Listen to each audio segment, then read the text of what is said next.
नए माली साल का बाकायदा आगाज, अरबों रुपए के नए टैक्स नाफिज हो गए। बजट 2025-26 के तहत 312 अरब रुपए के टैक्स आयद, FBR के 389 अरब रुपए के इन्फोर्समेंट इकदाम भी लागू। म्यूचुअल फंड सरमायाकारी पर टैक्स 25% से बढ़ाकर 29% कर दिया गया। सोलर पैनल्स की फरोख्त पर 10% सेल्स टैक्स नाफिज। ई कॉमर्स ऑनलाइन कारोबार करने वालों के लिए FBR रजिस्ट्रेशन लाजमी। FBR को शनाख्ती कार्ड नंबर से कारोबारी ट्रांजैक्शन चेक करने का इख्तियार मिल गया। टैक्स नेट से बाहर शहरी अब सिर्फ सादा बैंक अकाउंट ही रख सकेंगे। बैंक अकाउंट से महदूद रकम निकालने की इजाज़त होगी। सेल टैक्स में रजिस्टर्ड ना होने वाले बड़े दुकानदारों के खिलाफ एक्शन होगा।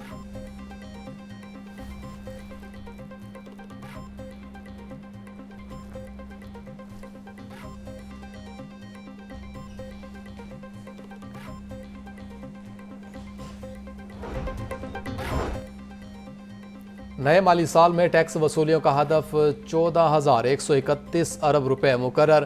पेट्रोल मसनूआत और गाड़ियों पर 2.50 रुपए क्लाइमेट सपोर्ट लेवी आयद।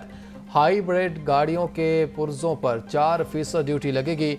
ज़राई ट्रैक्टर्स पर 15% कस्टम ड्यूटी नाफिज। आंखों की अद्वियात, आई ड्रॉप्स और ग्लूकोज पर 10% कस्टम ड्यूटी लगाई गई। फ्यूल प्राइस हाई होने पर शहरियों का पारा भी हाई। कहते हैं आलमी मंडी में ईंधन की कीमतें कम हैं और पाकिस्तान में ज़्यादा। महंगाई के बायस ज़िंदगी का पहिया चलाना बहुत मुश्किल हो चुका है।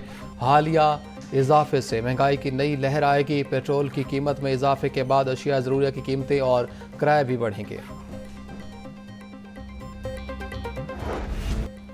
पेट्रोल और डीजल महंगा होते ही सफ़र भी महंगा हो गया। ट्रांसपोर्टर्स ने 300 रुपये तक किरायों में इजाफा कर दिया। लाहौर से फैसलाबाद, चकवाल, सियालकोट रूट्स पर 50 रुपये का इजाफा। मीरपुर, कराची, इस्लामाबाद, कोटली के मुसाफिरों को 30 रुपये तक इजाफी अदा करना होंगे। लाहौर से सियालकोट का किराया 700 से बढ़ाकर 750 रुपये कर दिया गया। लाहौर से कोटली जाने वाले अब 2300 रुपये किराया अदा करेंगे।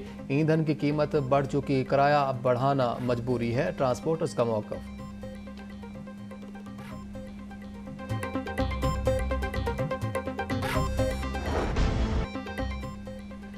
सोने की बढ़ती कीमतों को ब्रेक ना लग सकी। 24 कैरेट सोना 6600 रुपये तोला महंगा। नई कीमत 3,56,800 रुपये तोला हो गई। 10 ग्राम सोना 5658 रुपये इजाफे से 3,05,898 रुपये पर पहुंच गया। आलमी मार्केट में फी ऑन सोना $66 बढ़कर $3348 हो गया। ऑपोजिशन को ऐवान में तूफान बदतमीजी बर्पा करना महंगा पड़ने लगा। 26 मुअत्तल अरकान को डीसीट करने के लिए कानूनी कार्रवाई का आगाज। स्पीकर ऑफिस की वजारत कानून से मुशावरत जारी। स्पीकर ऑफिस का चीफ जस्टिस उमरता बदियाल के हमजा शहबाज के खिलाफ दिए जाने वाले फैसले की नज़ीर पर काम शुरू कर दिया। असम्बली ज़राए के मुताबिक स्पीकर ऑफिस रेफरेंस आशूरा के बाद भिजवाएगा। स्पीकर मलिक अहमद खान कहते हैं अरकान को डी नोटिफाई करने के फैसलों की नज़ीर मौजूद है।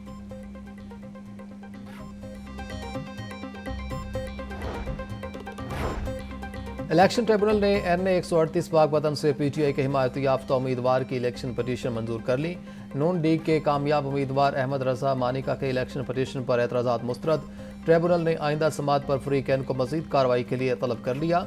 जस्टिस अनवार हुसैन ने 9 सफ़ात पर मुश्तमिल तहरीरी फैसला जारी कर दिया।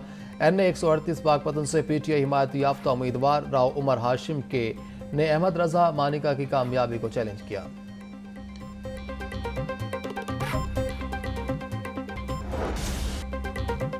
हाई कोर्ट ने स्मोकदारों की दरख्वास्तों पर डायरेक्टर माहौलियात को ज़ाती हैसियत में तलब कर लिया। वासा के सीनियर लीगल एडवाइज़र इरफान अकरम से आइंदा समात पर रिपोर्ट भी तलब। अदालत का महकमा माहौलियात को इंस्पेक्शन टीमों की तश्कील का हुक्म। महकमा माहौलियात के लॉ अफसर अमल दरामद रिपोर्ट पेश की। रिपोर्ट के मुताबिक धुआं छोड़ने वाली बड़ी गाड़ियों की चेकिंग के लिए सूबा में 11 टीमें तश्कील दे दी गई हैं।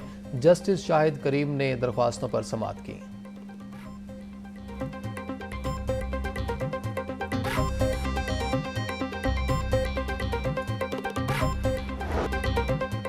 लाहौर समेत दीगर शहरों में दोपहर के वक्त ज़लज़ले के झटके। शहरी कलमा तैयबा का विर्द करते हुए इमारतों से बाहर निकल आए। ओकाड़ा, शेखुपुरा, मुरीद के कामों के इलाकों में भी ज़लज़ले के झटके महसूस किए गए। रेक्टर स्केल पर शिद्दत 4.4 और गहराई 14 किलोमीटर थी।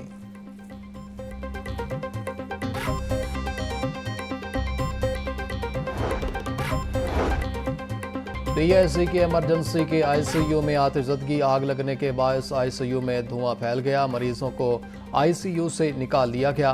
एमएस डॉक्टर आमिर भट्ट का कहना है कि आतिशज़दगी के बायस कोई जानी नुकसान नहीं हुआ। इमरजेंसी मामूल के मुताबिक चल रही है।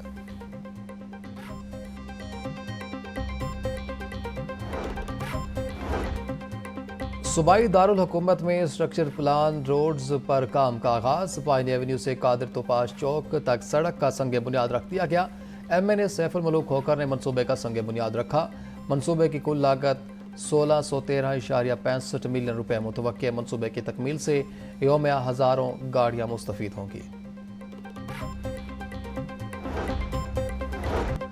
वज़ीर बल्दियात ज़िशान रफ़ीक की ज़ेर सदरत इजलास शहरों में ज़रूरी सहूलियात की फराहमी के मेगा प्रोजेक्ट पर गौर। सूबाई वज़ीर की गाइडलाइंस के मुताबिक PC1 पर अमल दरामद की हिदायत। ज़िशान रफ़ीक बोले, मनसूबे के जल्द आगाज़ के लिए हर मुमकिन इक़दाम किए जा रहे हैं। छोटे बड़े शहरों में लाहौर डेवलपमेंट प्रोग्राम की तर्ज पर काम किया जाए।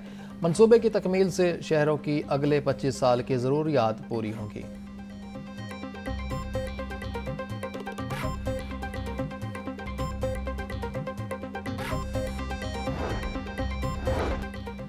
PDMA का फ्लैश फ्लडिंग अलर्ट। मुतल्लिका महकमों को इक़दाम की हिदायत जारी। सियालकोट, नारोवाल, गुजरांवाला, डेरा गाजी खान और राजनपुर पर शदीद बारिशों के बायस फ्लैश फ्लडिंग का खतरा मौजूद है, जिससे निपटने के लिए फौरी और पेशगी इक़दाम ज़रूरी हैं। दरियाओं, नहरों और बरसाती नालों में नहाने पर पाबंदी आयद। खिलाफ वर्जी करने वालों के खिलाफ ज़िला इंतज़ामिया सख्त कार्रवाई करेगी। ओवरलोडिंग करने वाले कश्ती मालिकान के खिलाफ भी सख्त एक्शन होगा।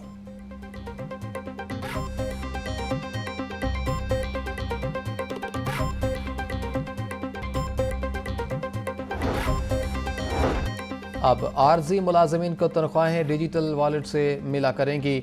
अगस्त से डेली वेजर्स और आर्जी मुलाजमीन को डिजिटल वॉलेट के जरिए तनख्वाहें दी जाएंगी। जुलाई तक तनख्वाहों की अदायगी कैश और चेक के जरिए होगी। महकमा खजाना पंजाब की जानिब से नोटिफिकेशन जारी कर दिया गया।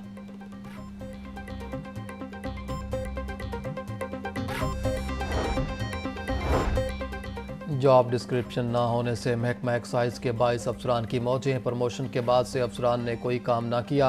महकमा की जानिब से जेडीज वाजे ना होने की वजह से अफसरान बगैर कोई काम किए दफ्तर में आराम करने लगे। 2 माह कबल महकमा की जानिब से 22 अफसरान को असिस्टेंट से डेप्यूटी डायरेक्टर के ओहदे पर तरक्की दी गई थी।